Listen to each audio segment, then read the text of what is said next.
What is spirituality? What is the purpose of spirituality? Do we even need spirituality? What's the point of it? Why are we all so concerned with it, whether it's spirituality or religion? That's what we're talking about today. So, if that sounds good to you, you're in the right place. I'm glad to have you here to join me for this conversation. My name is Trina Parham. I am a spiritual mentor and guide for Black women, primarily who are on alternative spiritual paths and trying to find their way. So that's who I am. That's what I do. And I'm also the creator of the Wild Waters virtual retreat. And so I'll tell you more about that later and ways we can connect and get you set up with that if that's something that you're interested in. So let's talk about spirituality. And I wanted to talk about this because this is something that I think about a lot. And I I think for me, what I want to do in this conversation is to talk about spirituality, what is the purpose of it, but also to unpack a little bit about and separate spirituality from religion and the things that I was taught to believe about spirituality and religion and how that has changed over the years and how that impacts, me. And I think if you spent any amount of time in the church or you grew up in church or any other religion, and then you find yourself on this alternative path, or maybe you didn't grow up on a spiritual path at all. I think it can be a little confusing, but primarily if you grew up in church. And so, um, I ask myself this question because as I look over my life, I think back over my life, and I am often perplexed about when God, spirituality stepped in, played a part or not. And I think when we talk about spirituality, that our experience with it is different. I think that's the interesting thing about it is everyone has a different experience depending on where they come from, what they were taught to believe, how they were raised, and things like that. And I think our spirituality is really crafted around our culture, our identity, our life experiences, our traumas, all of that. And I think for me, I think a lot about the expectations of God, or who and what we think God is and what God is supposed to be. And I think for me growing up, I I don't know that I was explicitly taught this, but I had this feeling like, God was supposed to come and save me. Save me from my life, or save me from the trauma that I experienced, or save me from bad situations. And if I just prayed hard enough, if I just read my Bible hard enough, or if I just did something like that, then it would go away or it get better. And that's such obviously a very childlike way to think about it. And my friend of mine, who's a minister, well, is a minister, always says, we treat God like Sky Daddy. That's there to just sort of dole out gifts like Santa Claus, that sort of thing. And I think a lot of people, whether we admit to it or not, that is what we believe God is. That is what we believe spirituality to be. And when you find yourself on a different spiritual path, you start to question those things, whether you're deconstructing your faith or whatever it is that you're doing. I apologize. There's a airplane flying by if you can hear that. But anyway, I think those are things that come up. And so as we get into this, I wanted to share a definition of spirituality, and we'll keep going after that. But so what is spirituality? Spirituality in a broad sense refers to the search for meaning, purpose, connection in life. It's about exploring the inner dimensions of oneself, connecting with something larger than oneself, and finding a sense of transcendence. This can involve various practices, beliefs, and experiences, and it often goes beyond formal religious practices. And I think this part about the search for meaning, purpose, connection in life, I would add fulfillment to that, really is at the nexus, is the core, at the heart of spirituality. And so when I think about it, it's, and I also think spirituality, I think there's something innate in us as human beings that crave that sacred, that crave that sort of holy space. And whether you are a Christian or not, you don't need to be. But if you go into a church, a really beautiful church, whether it's a cathedral, a Catholic church, or a beautiful temple, regardless of what the faith is. If you go to a Hindu temple or a Buddhist temple, or if you see a beautiful I went to Thailand last year, and there were quite a few temples that were outside or that were man-made temples that were, and by man-made I mean in addition to a building, but like, maybe there were a bunch of rocks and people painted on them and they put flowers there and all of that. When you go into those spaces, there is something that gets called out of you, that is brought forth, whether that just speaks to your soul, speaks to your spirit, whatever it is. I think as humans, we crave that. We crave that divinity. We crave that sense, that energy of something that's bigger than ourselves. I know I do. And growing up in the church, growing up in the Baptist church, I love that feeling of going in the sanctuary and all of the rituals and ceremony of, back in the day, growing up in the church, like in the 80s, where, the choir used to march in, or we had devotion. We used to sing those old hymns, or, the call and response songs that we sang, or when we took communion, or all of these beautiful rituals. I didn't realize it at the time, but that's part of what I really loved about church. Like, aside from the music and the dancing, the shouting, and all of that, I really loved the ritual of it. And so I think there's a part of us that, as humans, that we really crave that. And so, but I think as I've gotten older, so let me take a step back. Again, I think my feelings about spirituality was specifically tethered to God, tethered to religion, tethered to Jesus and Christianity and faith. And it was this feeling that, again, that God was there to help me. God was there to answer all of my prayers, and God was there to dole out, and give me the things that I needed and wanted, and specifically the things that I needed.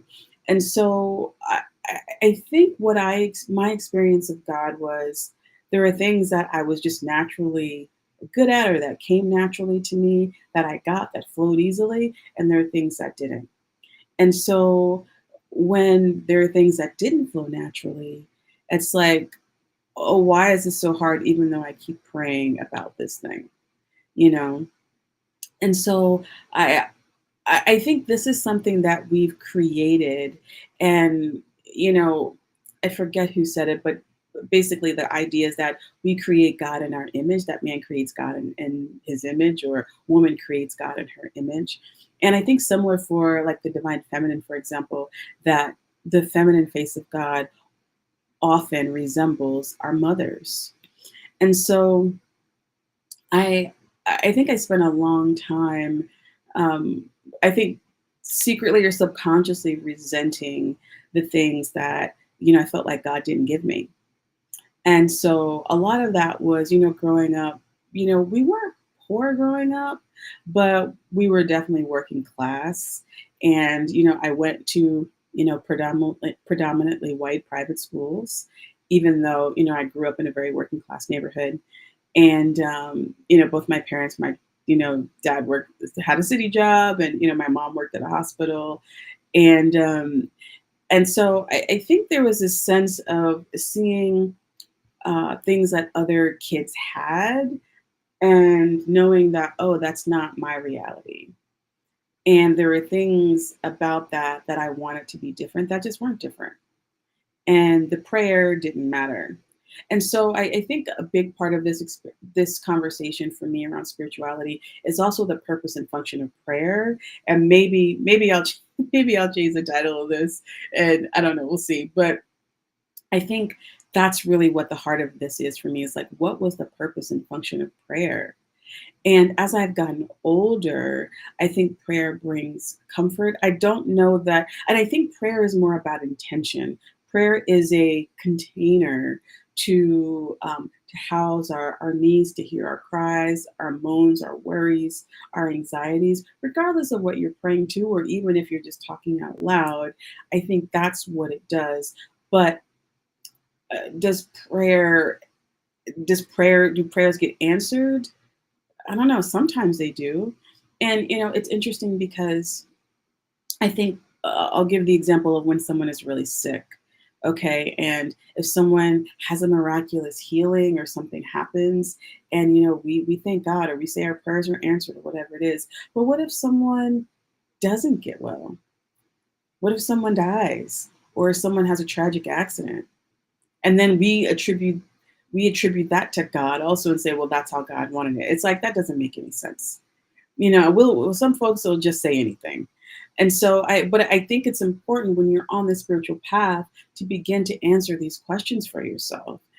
And I'll tell you an experience that I had. So years ago, when my mom was first diagnosed with breast cancer, and this was I was in my late, I was 29, turning 30, and talk about a Saturn return. That's the video for another day, about how chaotic my Saturn return was. But anyway, and by this point, I was fully out of the church and, already on this path of really exploring my spirituality and the divine feminine, all those other things.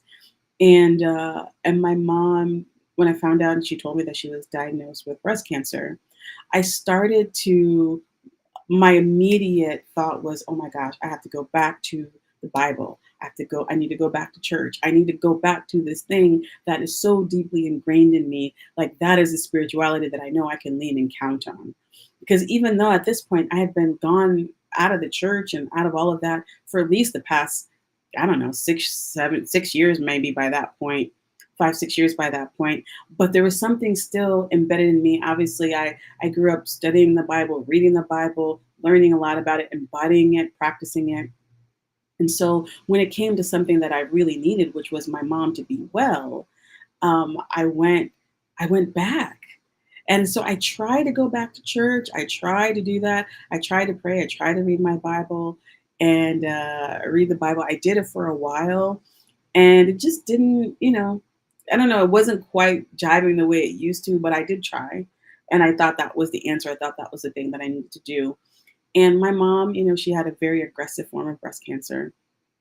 And she did get better, and she was, um, in remission for 5 years before other cancers came. And then the next 5 years, she had cancer on and off, and that's eventually what she passed away from.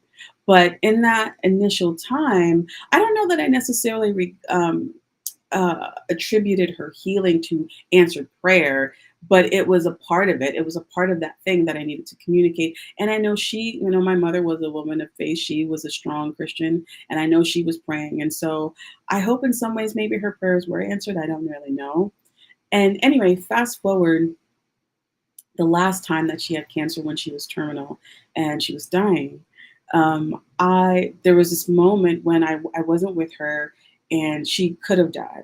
And she ended up living another 6 or 7 months after this incident happened. But she essentially was home alone and something happened, and we thought she was going to pass away then, but she didn't. And I will never forget. I live in New York City, and I was on the train. I was getting on the train, and I just like was almost like beside. I was beside myself, and I just started crying. And but I did something very different. I started calling on the goddess, and it's so interesting because the year before my mom really took a turn, I had a reading with someone. I had a Dilgon reading um, with a Yoruba priestess, and she said that if anything happened with my mother, that I needed to go to Yemaya. I needed to go to the water. And if you don't know anything about Yemaya, Yemaya is an Orisha. She's an Orisha goddess of the rivers and of mothers and all of that. And again, that's another conversation. But she said that's where I needed to go. And I went to Yemaya and I called on this divine feminine and I said, you absolutely have to do something. I'm like, my mother is not dying right now. I'm like, I need to be there and be with her and see her one last time. Like, absolutely not. Like, you need to fix this. I just began to like, I don't know if it was rapid manifestation. Who knows if it did anything? Who knows, right? But my mom did come out of that. She came out of that. And like I said, she lived several more months, and I had a chance to really spend time with her, more time with her. And I was there eventually when my mom passed away. And so it was a very good completion of that process, and I got to be there with her, and I am always so grateful for that. Now, and so when I think about the difference between that first time when she got sick and that second time that she got sick and where I went, and I think what happened was I grew more, um, I grew stronger just in what I was leaning into in terms of my new spiritual path. Now, again, were prayers answered? I don't know. I know I certainly was not the only one praying for her or hoping that she would be well. She was certainly praying for herself. Other people were praying and hopeful and all of that, but ultimately she didn't get better, you know. And also the other thing is, my mom died at 69. So my mom died at 69, her mom died at 69, and my great grandmother died like younger than that. And so there was this feeling inside of me that, oh, I wish that she would have at least crossed 70. That was my prayer for her. And so when that incident happened, when she had almost died, she almost didn't even make it to her 69th birthday. And actually, I think my grandma died just shy, like a month before her 69th birthday. So the fact that my mom made it to 69 was very comforting in some regards. So again, was that the function of spirituality and prayer? I don't know, but I just know when I called on the goddess, when I called on that divine, when I called on my ancestors, and I did all of that in that train station, I think some of that is just to make it was just to make me feel better. Again, I don't know if it had any help. Maybe it did, maybe it didn't. But that's what I needed to do. And so to know that I had a place where I could go, because I think that's the thing when you're on this alternative spiritual journey and you've come from the church, you often feel like you don't have an anchor. And I realized in that moment that I did have an anchor, I did have a place to go. And that is what I turned to. And so now when I find myself in difficulty and struggle, I do pray. I pray, I light candles, I call my ancestors, I talk to my mom, I do some manifestation rituals, I do all sorts of things.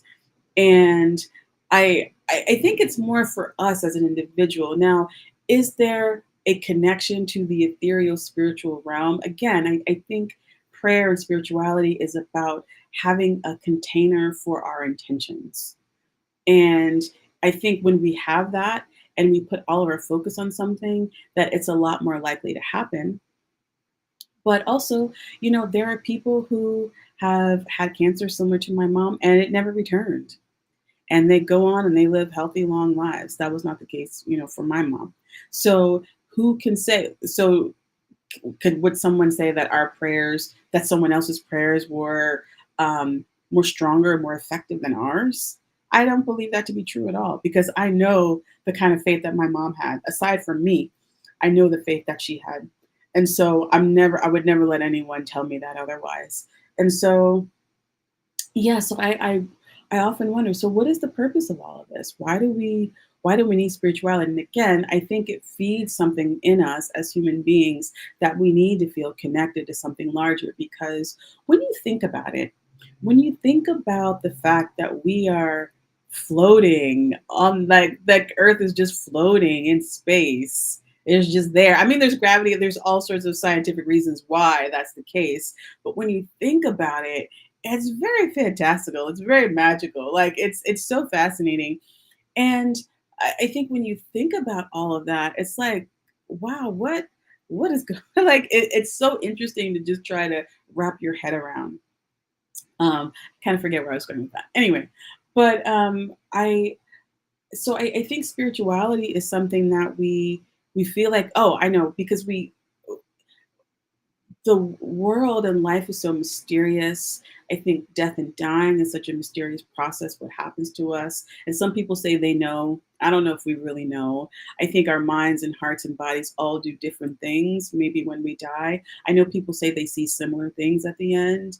Um, and so who knows? But I think the mystery of life is what keeps people connected. I think the mystery of life is why we hold on to spirituality. And, I think it's important to explore spirituality in other cultures and explore other religions because in the United States, we're so puritanical in the way that we operate and do business, and the way that we even our rituals around death and dying, it's not beautiful, it's not nice, it's not kind. And I see in a lot of other cultures, they have a better way of handling and navigating death and dying. It feels more of a natural process. Whereas here, it feels to me more like a failing. Even if you live to be 90 years old or whatever, it's just a really weird process in the United States. Like it's there's a lot of fear around it. There's a lot of shame about it, particularly if you have an illness. It's like this idea that if someone gets sick, it's like, well, I don't want that. And, that's all tied to how we live our lives, the broken systems that we have, the issues with our food system and lack of third spaces and the way our lives are set up here and how stressed out everybody is. Like all of that is tied to it. And so I think about that a lot and how, I think our lives and the way we live and our families build our spirituality. They build our understanding of spirituality and why we need it and what it's used for. And so I, I think a lot of people feel like they need salvation, they need saving. And there's this sense that, Christianity definitely teaches that, like that, there was the fall of Adam and Eve and all of that. And there's this idea that we need a savior. And even when you leave the church, I still think, and I had this for a long time, it took me a long time to get out of that thinking that I needed to be saved. And when you realize that you don't need to be saved from anything, but then it's just you. And so I think that's the thing when you are on this spiritual path that you have to learn to step into your sovereignty. And by that I mean there are things that you create or don't. A lot of it is created by what you do, by what you think, by what you believe, by how you act, by how you treat people and how you allow others to treat you. It's a lot more dependent on those things. And the saying that I often think about when I think about spirituality is, this idea. I don't know exactly what religion it comes from, but the idea of just chop wood, carry water. And it's the idea of just you keep doing your work. So even when you pray, even when you do a ritual or a ceremony or whatever it is, that you still be about the business of action.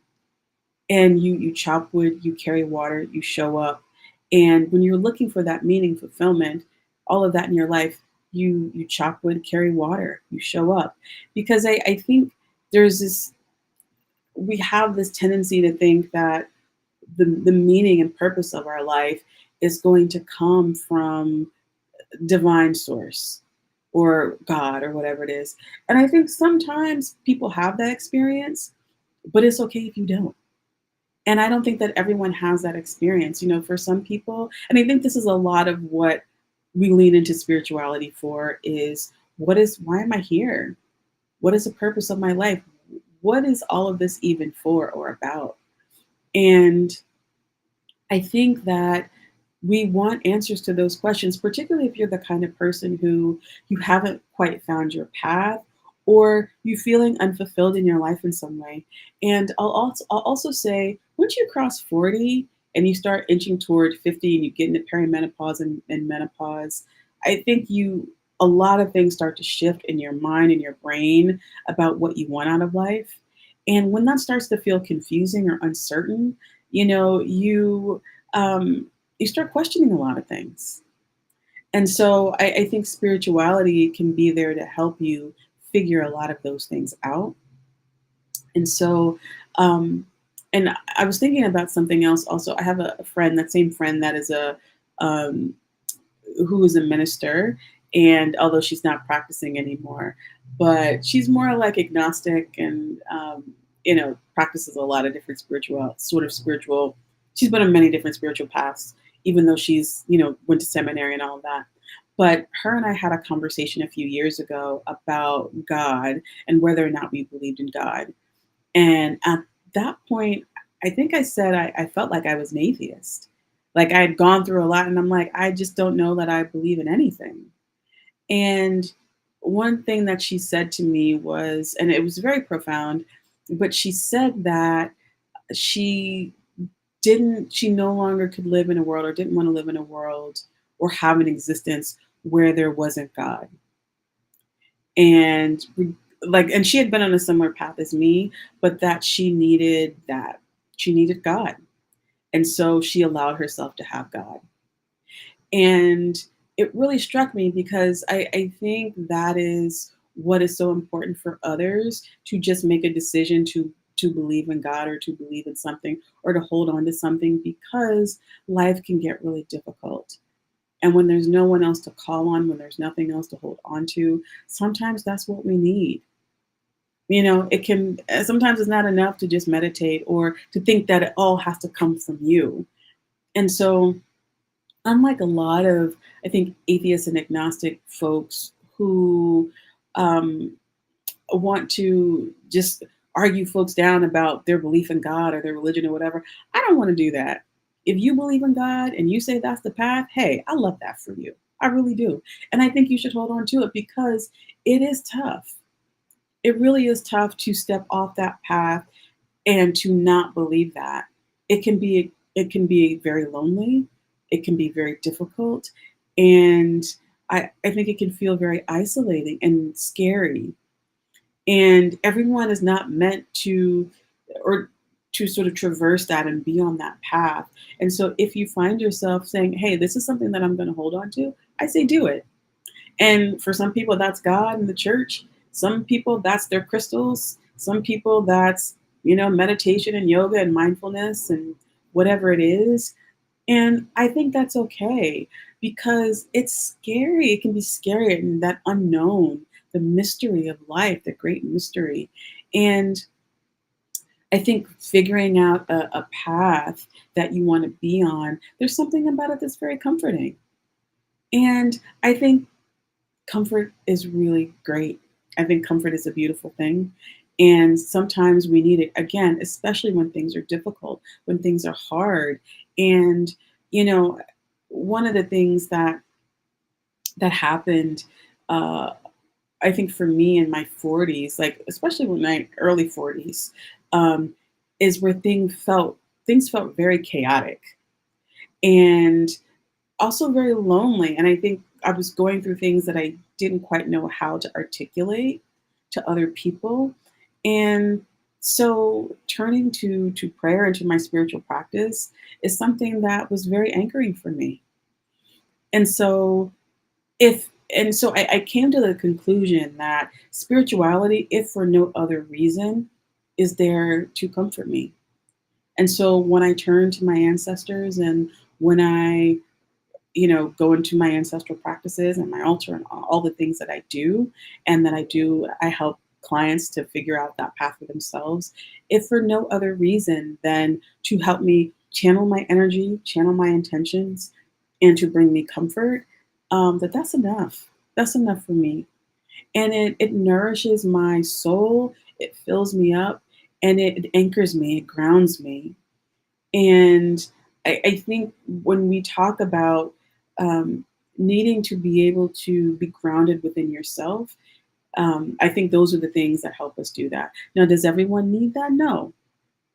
I think a lot of that when you have supports from family and friends, and if you just have a good life, sometimes I think when you have more of the foundational things in life, like if you have a lot of money, you have really good friends, you grew up, with a solid sense of self and identity.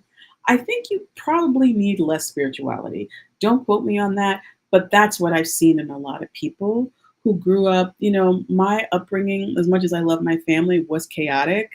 And so I had to find calm and peace in other ways. And so I think if you grow up with that strong sense of security, I'll say, I think you probably need spirituality a little less.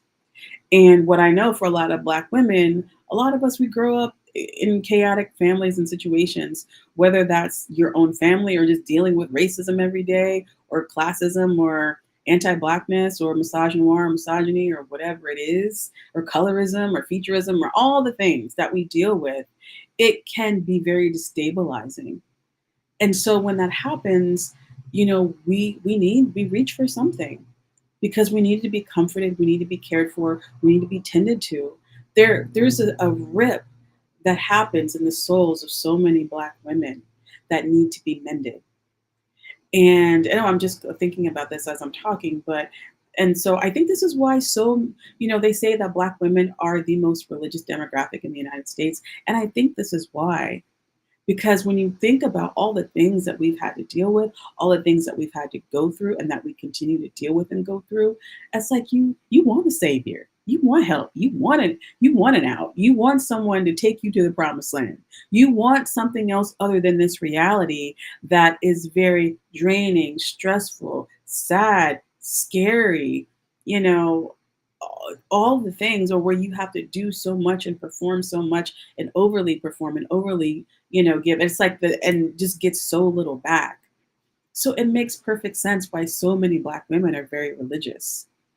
And and I think it's that soul mending that has to happen, and that embodiment that has to happen. And I think a lot of it is, we're overworked.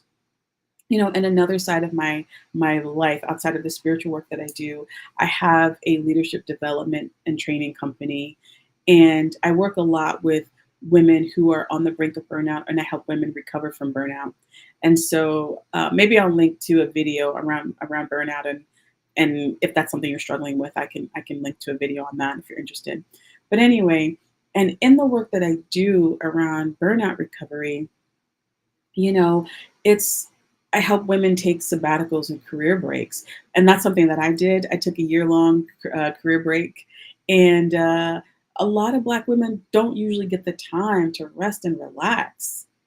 We spend most of our lives working, while working, tending to family, tending to other people, just pouring out, pouring out, pouring out, pouring out, and getting so little back in. And I think that's what the church gave us, or gives so many. And so that's why I think it's really disappointing when I see the way the church has treated Black women over the years, whether it's um, saying they can't be preachers and can't be in the pulpit or whatever it is. The church, while being buoyed and bolstered by Black women, often treats them very terribly also. So I understand why so many of us hold on to religion, and even if not religion, spirituality. I It's rare for me to hear a Black woman be indifferent about spirituality or religion. Now, when you meet people of other races and cultures, you know, I I've heard many of people say in those other groups that spirituality just didn't come up that much in their house, or they didn't really talk about it, or wasn't a real big part of their lives. And that is not true for Black women, like at all. Especially Black American women. No, we have some connection to, in some form or fashion, to religion or spirituality. We have thought about it in some way, even if we didn't grow up in the church. Like, the idea of spirituality and needing and wanting to connect with something larger than ourselves, I feel like we've all needed that in some way, very specifically because of either the horrors that we've experienced personally, or things that we've seen with other family members and things like that. So I'm just looking at my notes here. So that's really what spirituality does for us. Excuse me. Um, Again, I think we choose to believe in spirituality because it can be very lonely without it otherwise. And it's something that I think it's okay for us to have. If you want to believe in God and that's what you want to call it, that's your business. I say do it.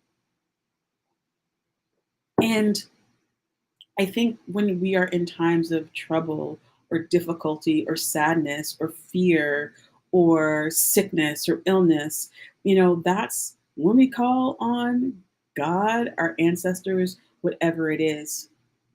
And I want to speak to this piece about fulfillment and meaning, because I think this is another important reason why we hold on to spirituality and the purpose of spirituality, to help us find meaning and fulfillment. And, when I went through my career break and I had that time off, so I had like over a year off, And I'd been working since I was a very young teenager. So, and it always helped family and friends and all of that, growing up. So, when you come from a big family, a big Black American family, and lots of other big families know this, you have to play a part. So, the kids, you help the elders, you tend to other relatives, you do a lot of stuff. And so, I think the we often have the idea that life is meant for work, that we're meant to just be working and helping, and that's all we're here for, is just to be a mule and to just work, work, work, work, work. And one of the things that I realized when I had that break was that the purpose of life is for more meaning, the fulfillment, joy, if for no other reason than being joyful. That's enough.